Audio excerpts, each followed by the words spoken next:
bitch, fuck.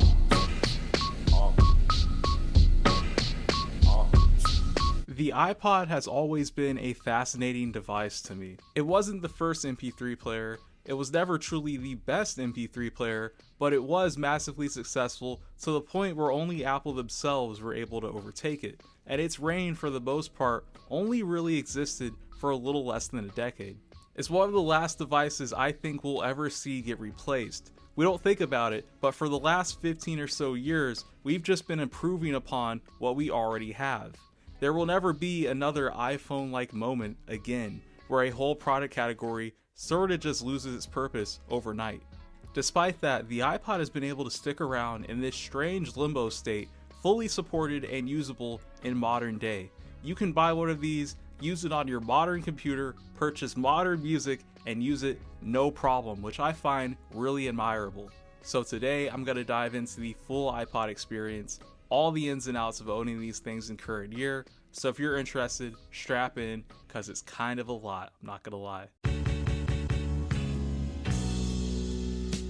Okay, before I get into anything, I thought I'd start off with some context. The iPod line was incredibly varied, which is one of the things I liked most about it, but it makes discussing them a complete nightmare. And in terms of buying one, it helps to kind of know what's what. So this chapter is going to be purely educational yap. If you already know each iPod line and model, just skip it. If not, I got you. Any questions you have, put them in the comments or check another chapter. We're going to go up the line from least relevant to most, starting off with the iPod Shuffle. These things are very hard to recommend to really anyone. They were always limited devices and time has only made that worse.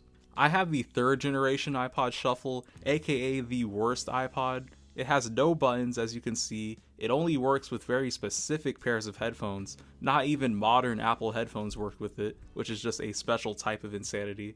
I'll save my personal thoughts on all of these for later, but for the lineup as a whole, I'd say just kind of know what you're getting into with these. They have low storage, shuffle of course, the whole point of it, and since they're old, the batteries are starting to go bad, which is a major problem here because you can't charge and listen to music at the same time. The Shuffle is neat from a stylistic perspective, I guess. You can wear them, which makes it kind of like the exercise iPod. And what I did with mine, since it has no controls, was just dedicate it to a single playlist of mine. I put a bunch of relaxing chill stuff on it, and use it occasionally during chores or reading and stuff. Pairing music to distinct activities goes such a long way, but that's about it for the Shuffle. The 4th gen has buttons, so if you want one, buy that one. It's by far the best. Next up, the iPod Mini. I don't have one, but I do like these a lot. Low storage again, but they're very well built and moddable, which is an entire can of worms I'll be opening later. If you like the classic iPod experience of just music and no pizzazz, this isn't a bad option at all. But for people like me who like a lot of visuals and extra stuff, we got the iPod Nano. Love-hate relationship with the Nano. Off rip, I would not recommend anything under a 7th gen Nano flat out. Unless you can verify that it has a working battery or you know how to solder, don't buy any of these expecting them to actually run. I have 5 and only the 7th gen works unplugged, and I'm lucky that they haven't all blown up yet, because that's another issue of owning these things. But I don't want to be doom and gloom. I like a lot about the Nano. They have the most ambitious designs of the lineup, and the form factor is pretty neat, usually. Another tip for these is storage. The Nanos use flash, which helped in a lot of ways, making them smaller and noticeably faster than hard drive iPods. At the cost of storage space, they start out very small and then become more tolerable as time went on. The early models are very inconvenient because of that. My 3rd gen, for example, only has 4 gigs of storage. There's a good chance that this video is going to be bigger than that. That's crazy. If you want a Nano as your main iPod, which is a solid idea, the 7th gen came with 16 gigs standard, which is the sweet spot for a full music library in my opinion. If you truly do go past 16 gigs, then your library is deserving of an iPod Classic, but music is so small and compressed that the average person won't see one of these fill up. I still haven't done it yet, and I've thrown everything I own onto it. Best Nanos to get would be the 7th gen if you don't want to do repair, and the 5th gen if you are capable of doing repair. These are my top 2. The 5th gen has the best OS on it, there's 16 gig versions of it, and it has a camera. Alright, so this is the camera on the iPod Nano. Honestly, I don't think it's that bad for 2009 and for an iPod. Pretty cool, even. If these weren't all landfill, I'd recommend this one, but if you're up to the task, you can replace the bat and use it like new. The 7th gen has Bluetooth, Lightning, and a touchscreen, making it a lot more modern and usable. No cover flow though, so they end up being about even for me. Alright, it's time for the iPod Classic. This is where things start getting weird. There's a lot of stuff in regards to the setup and syncing with the original iPods, to the point where I just write them off completely. If you really want that no-nonsense experience of just music only and a monochrome screen, then sure, go get one, but anything below a 4th gen is more hassle than it's worth in my opinion. I do like the 3rd gen though. Backlit buttons are always cool. The iPod Classics use hard drives, which is their big caveat. With everything else, the batteries are the issue, but here the batteries are fine. If it is bad, you can easily swap it out without soldering. Dying drives are the main problem, but that's where modding comes in. If your iPod Classic dies, just buy a flash mod kit and bam, you're back in business. And in most cases, you can go well above whatever drive was in there in the first place. The main confusion with buying classics starts at the 5th gen, which luckily I own, so I'll break this all down now that I have experience with them. So the iPod Video came out in 2 storage sizes, a 30 gig and a 60. A year later, they updated the iPod Video with a better sound chip and a search function. This is the one I have, and it came out in 30 gigs as well as 80. This is the fabled 5.5 gen iPod. It's not rare or anything crazy, but it is a favorite in the community. The 6th gen is where things get annoying, and I'll start sounding like a maniac trying to cover it all as briefly as I can. So the 6th gen iPod Classic drops in 07, it's aluminum, it's beautiful, it has cover flow, and comes again in 2 storage sizes, 80 and 160. The 80 is the thin model and the 160 is thicker. In 08, they scrapped both of these for one model. Instead of just keeping the 160, Apple discontinued both and gave us the 120GB Classic, aka the 6.5 gen. In addition to the storage difference, this is just as thin as the old 80 gig, and pretty major addition, this one finally lets you use headphone remotes, which is absolutely insane, and for me, a pretty big feature I'm surprised these didn't have the whole time. Where things get weird, especially for modders, is the next model. In 09, Apple replaced the 120, now with the 160, but not the 160 from earlier that was thick. Now they made a thin 160GB model, and this is the 7th generation iPod, the final in the classic line. The confusion is pretty big if you want to mod these, because the other aluminum iPod Classics all have storage limits on them, except for that final thin 160 model. Recommendation wise, if you want the pure late 2000s iPod aesthetic, get the aluminum Classic. All of them are fine, it just comes down to storage and mod capability.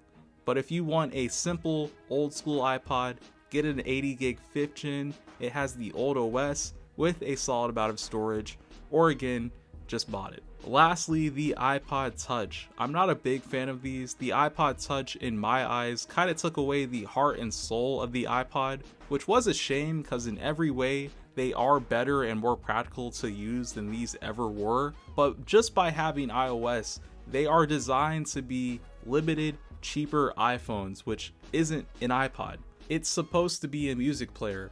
I like that you can download apps and stuff, but I can play music on my phone just fine. There's no change in experience by using one of these. I'd say if you want a dedicated music device and you don't want the hassle that every other iPod comes with of having to sync music, then get a Touch. But if you don't want a separate device and purely just want to not use streaming services, may I suggest just downloading MP3s to your phone. I had that revelation when I was seeing these new iPod clone devices, and it kind of annoyed me how people want the experience of an iPod so bad that they'll spend money on something far crappier than an iPod when their phone is more than capable of doing the same thing for free. I didn't buy 9 iPods to listen to MP3s, I bought 9 iPods to get the experience of these things. It's why they are successful in the first place. They are superior to every other MP3 player because of their ease of use. If you want an iPod, save your money and buy an iPod. You will much rather have the real thing. If you want to break free from streaming and just have your music that you either own or download it, then you are more than able to throw them into Apple Music for free. I lived that life firsthand back in the day with crappy YouTube rips, and honestly, it ain't that bad. Anyway, rants aside, the touch is kinda whatever. Obviously don't buy an old one, that's another write-off, but the later gen touch models are super usable and even supported on semi-recent iOS. With that out of the way, let's get into the listening experience, starting off with what makes these players so special. You see, iPods are very odd in this area because the music on them is entirely digital, so there aren't any changes it brings to the music you play on it. Everything around the music, however, is beautifully unique and makes the experience. They're just really nice devices to use. A big part of that praise has to go to the click wheel. If you've ever used any other kind of MP3 player, then you know for the most part, their control schemes and layouts are terrible. They aren't even poorly aged or anything. No, they were bad then and way worse now. But the click wheel, not only is it a very simple way to control your music, it's also very efficient. Once you have hundreds or thousands of songs on these, getting through it all would be a slog. But with the click wheel, it's quick and easy. Not only that, but it's precise. The click wheel is more difficult to screw up on compared to a touchscreen. I kinda dislike the later iPods for this reason. These screens are too small, and with gestures and all these controls, it's just not fun to use. This is a way better experience, and again, another thing separated it from your phone. Something else I'm a big fan of on iPods, I've already mentioned it a bit, is the OS. It's so good. Firstly, it puts you in direct control of your music library. A gripe I've had with Spotify for years is their insistence on algorithms, recommendations, and flat out stuff that isn't music constantly being shoved in my face. Nice features to have sometimes, but 9 times out of 10, I'm getting on Spotify to play music that I'm already familiar with in a playlist I made myself. And for some reason, they love putting things in the way of me doing that. On the iPod, it's the opposite. It never tries to predict what you want to listen to. All it does is present your library to you. And I find that a lot cleaner. Not to mention the variety of content you can store on an iPod is miles greater than Spotify. You can put movies on here, TV shows, hell, even use it as an external hard drive, and never does any of it intersect. On Spotify, you can never once show interest in books or podcasts, and they'll still find a way to recommend you one. Screw that. The design of the iPod menu is also a strong point. They're simple but very inviting, and on the cover flow bottles, seeing your albums in that slideshow is really cool, and it encourages you to dig through your library and revisit it. It does have its flaws, however. There's no song queuing of any kind. You can't edit a playlist from an iPod. That's all done on iTunes, which can't be synced wirelessly because none of these have internet. And even aesthetically, streaming services have kinda caught up in some ways and surpassed it. But to me and most people, those complaints are minor and to some extent are beneficial to the experience. iPods are mostly offline devices. Once you disconnect it, your library is set in stone. All you can do is listen and play brick. For a lot of people, MP3 players and the iPod have become a go-to device for going offline and removing the distractions that come with having a device constantly connected to the internet. While I don't often use my iPods as a way to disconnect, I have used them to help me focus on schoolwork, and it's honestly kind of shocking how big of a difference it can make, which is a bit embarrassing to say. Like, sure, I could have put my phone in Do Not Disturb and not use it, but mentally, that just doesn't work. I'm going to pick it back up eventually and end up scrolling Twitter. It's inevitable. Tethering yourself to a device that only serves one purpose helps you concentrate way more, especially when you're doing things that you kinda don't want to do in the first place. I find it really cool how the iPhone, when it was announced, was presented as 3 products in one.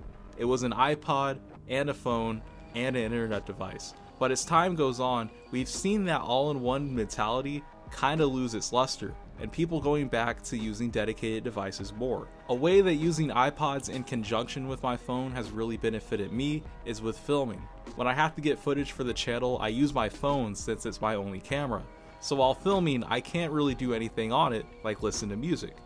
I do bring my computer with me, but since there's no Wi-Fi in the middle of nowhere, I couldn't do anything on it either. Now that I have the iPods though, all I have to do is bring one with me, and I can listen to music as if I had my phone the whole time, and without needing internet to stream it. Genuine lifesaver. When I was filming traffic for the homework video, I went back to my car and watched Tokyo Drift on the classic while I wrote the script. It's a memory that I'll always be fond of. It seems very trivial, but having devices that you can always rely on in strange circumstances like that makes life a lot easier. There was a time when my phone's screen was broken and all I had for portable entertainment was YouTube on the Nintendo Switch. Back then, I would have killed for an iPod, and now, if that happens again, I have nothing to worry about. I can live with these comfortably for as long as I want.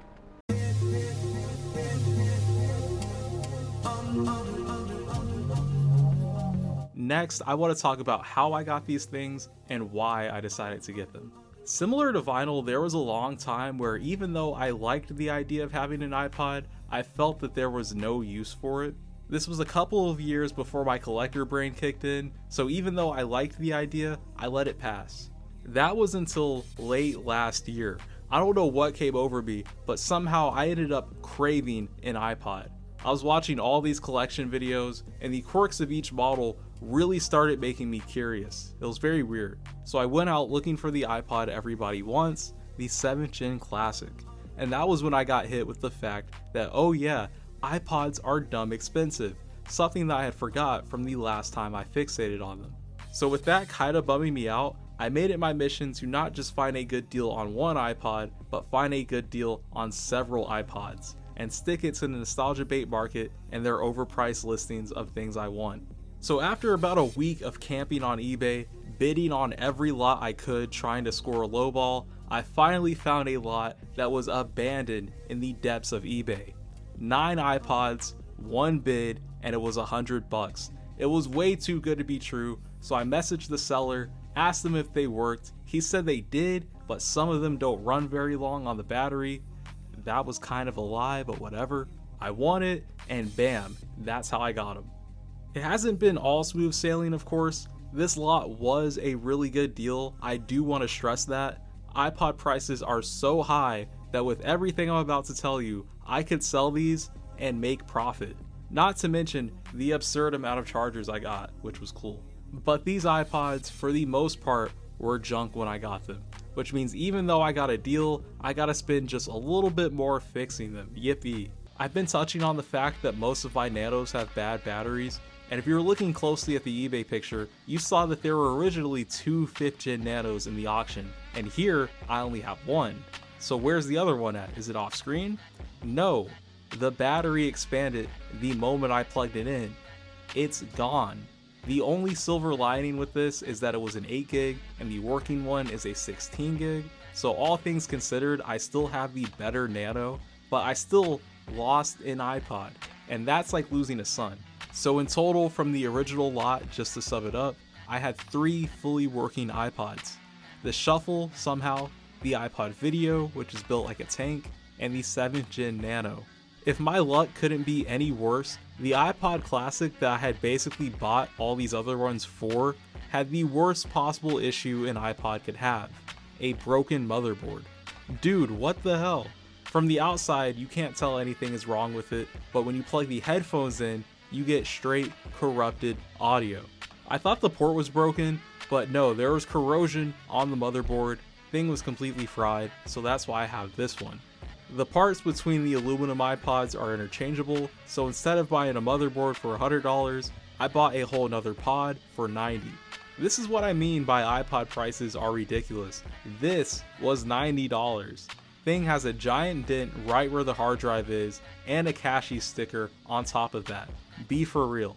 I swapped the boards out so now this one could work, and then this one that was already beat up could be for parts, but somehow I screwed up disassembling it and broke the click wheel, so that's cool. I basically own a fancy brick. But aside from the troubles, my iPods have been fairly good to me. Considering the age and condition a lot of them are in, I'm just glad none of the drives have died yet. My 5th gen did lock up on me one time, but it was like 20 degrees, so I excused it. And in terms of variety, I don't know if I've already said it or not, but these are all the iPods I'd ever want. I have zero need to get more aside from just liking the way they look, so I'm covered there, and price-wise, the single iPod Classic was worth the price of the entire lot. So long story short, I'm up. Eventually, I'll learn how to solder batteries, and then I'll just be unstoppable. I could have an iPod for every day of the week if I wanted to. I don't know if that's cool or not, but it's a life I'd like to try out. Alright, so something I've seen people struggle with firsthand is both what music they're going to put on an iPod and how to get that music on it. Starting off with the first one, how to build your iPod library. It's pretty simple. The quickest way to put a lot of music on one of these would be taking the playlists you have in rotation on streaming services, bringing them over, and then if you have any physical music, bring all those albums over as well, and then from there, pick and choose whatever else you want. But starting there will get you a pretty complete library. Following this method got me over 2,300 songs in my catalog, and for the iPods that can't fit them all, I cut the albums out and kept only the playlists so I could still have a diverse range of music and keep what I listen to the most. If you're one of those people who only shuffles their liked songs, I can't help you. Unless you really do want to download every song you've ever liked, just make some damn playlists, you'll thank yourself for doing it. And now the second question, how do I get this music? Am I supposed to buy it on iTunes? No. No. Do not buy digital music in 2026. You can, I'm not going to stop you, but why?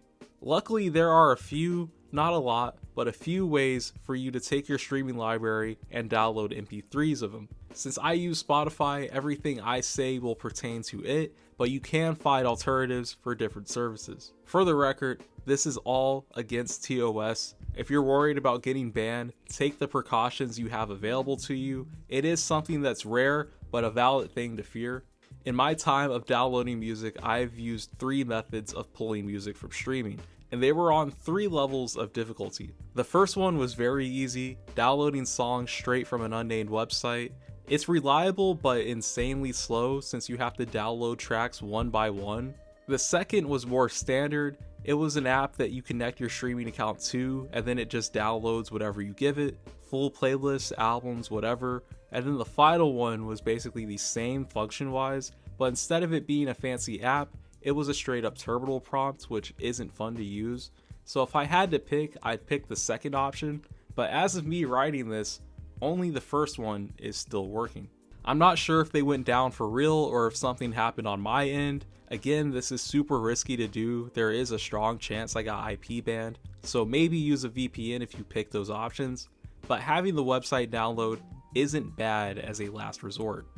So now that you have the music, putting it on the iPod is pretty easy. All you gotta do is dump it in either iTunes if you have a PC, or the music app if you're on Mac, and then plug the iPod in and sync. Super simple. This works on basically any computer, modern Macs, old Macs, modern Windows, everything. Only issue I gotta highlight is a personal experience of mine. For the last 3 years, Apple software has gone really buggy, and when I first got these, a bug I encountered was macOS just not connecting to these whatsoever. Every time I tried to restore them, it just froze. I did everything I could to solve it, but the problem persisted, so out of fear of that continuing, or support for iPods being dropped later down the line, I made a permanent solution and bought a 2010 MacBook Pro to sync music from. This isn't a recommendation, just purely something I'm throwing out there. For me, I prefer it like this. 1, because it won't update and suddenly stop working properly. 2, because I don't have to worry about losing space on my main computer. And 3, it can rip CDs, which is a giant plus. Other than that, yeah, this is completely unnecessary. And my modern Macs sync music totally fine now, which is peak irony. In terms of using an iPod now, this is probably the hardest part of it all, which isn't too bad, but now it's time for the giant elephant in the room, modding.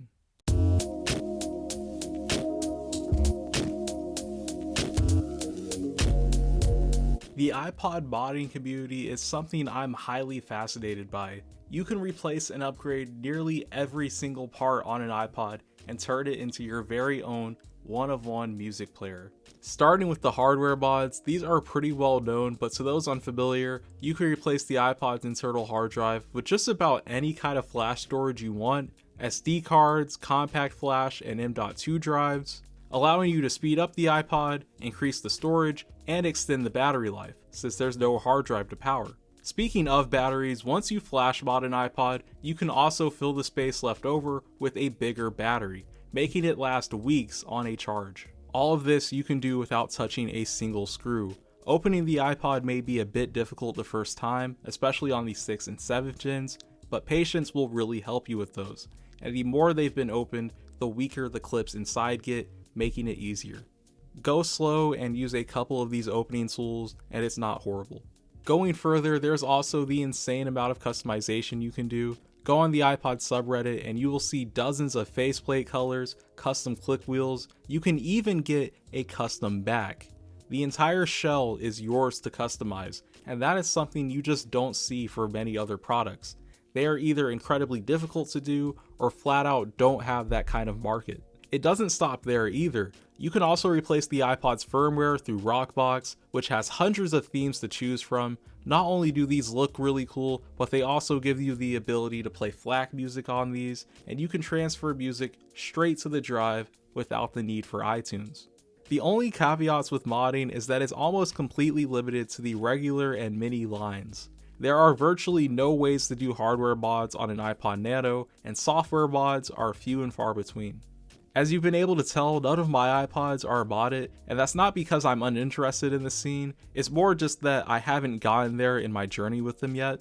I'm still enjoying my iPods as they are with the stock OS and hard drives, and when that changes, then I'll switch it up a bit. I don't have any crazy plans or anything, but just for longevity's sake, I will probably flash mod by 120 gig at some point. Using cover flow on here is so brutal, you can feel the drive chugging and I just don't like that. But I'll probably keep everything else standard for the nostalgia, and then with the 5th gen, I'll probably turn that one into my custom pod with a new faceplate and Rockbox to give it a little more personality. Other than that, I'm pretty content. Wrapping up, I did want to do a little top 5 kind of thing, get out any more thoughts I had regarding the collection. I may only have 7 distinct models, but a top 5 is still warranted. Number 5, I gotta go with the 3rd gen Nano. This is so unique from a design perspective, I guess you could say. Every Nano after this kinda became its own thing, straying from the classic line, while this one, in every way, really is just a small iPod classic with the same list of features, and I find that super cool. The only annoying thing with it is that the storage is fairly low, especially considering that this plays video. The highest model is 8 gigs, and for me, that's still cutting it a bit close, but everything else about it I love. In 4th, this might be a hot take, I don't know, but I have the iPod Video. Let me be clear, I do love this one. It was the first iPod I was using regularly out of the lot, and I appreciate its no-nonsense vibe, but it's that makes it feel very plain and basic to me. I enjoy using it, but I'm rarely drawn to using it, unlike the other ones. 3rd, the 5th gen iPod Nano. This is a favorite of mine, largely thanks to how stupidly quirky it is. The 4th gen Nano was perfectly fine, but Apple was bored, so they made the screen longer and put a camera on it just cause they could, and made an absolute banger, now with 16 gigs of storage. Plenty for my library. If replacing the battery wasn't so hard, I would maybe swap this for 2nd, but the 7th gen just barely beats it out for me.